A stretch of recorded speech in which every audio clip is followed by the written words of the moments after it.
that we are getting for you. There's massive apathy being shown at a government hospital. There's shortage of staff as well as oxygen at KR Puram Government Hospital. The Kina alleging that his mother is not being given proper treatment after she was admitted. In fact, the hospital lacks enough oxygen for appropriate treatment as well. So let me go across to Deepak Bopanna, who's joining us from Bengaluru with more details on this. Deepak, the problem is when there is such an acute shortage of oxygen being felt across the entire nation at that, we don't know whom to blame. Should we blame the governments for not having preempted it? Should we blame the hospitals for not having kept enough stock? Because we all know the entire healthcare infrastructure is extremely stretched.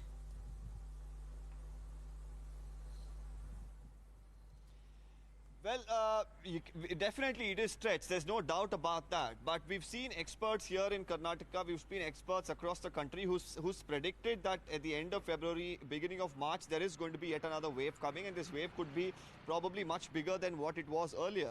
So what was the government doing? And if we went into lockdown last year for several weeks together, the main reason for that is to break the chain, more importantly, to bring in health infrastructure. Have we really ramped it up? And at this point in time, it clearly exposes the apathy at several of the government hospitals. The private hospitals also suffering because of shortage of supply of oxygen, important drugs, lack of beds, and all of this is because of not proper planning from before itself.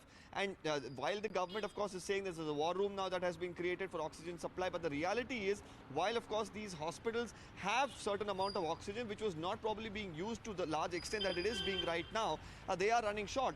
If we could play up the audio on this issue of KR Puram, you can see the son standing beside his mother and explaining this has just come in this morning, where his mother was taken in yesterday to the hospital where her saturation levels were about 88. Now they're saying it's dropped below 70, and one of the nurses says you can't shift her out of here because there's no oxygen. The other nurse comes back and says no, we do have it, and then the nurse they allege that the nurse didn't even give enough care and treatment while the mother was suffering from high fever, and claiming that she's the only nurse available for 3 wards there with all the patients. So it just shows on multiple levels a lack of preparation, and because of this, while of course the preparation goes on, while adversity has hit in full force, we're going to see a lot of people lose their lives. Well, it's unfortunate to think what the plight of the son must be to see his mother gasping for oxygen. Keep tracking the developments on that front. Thank you so much, Deepak. Meanwhile, there's more breaking news which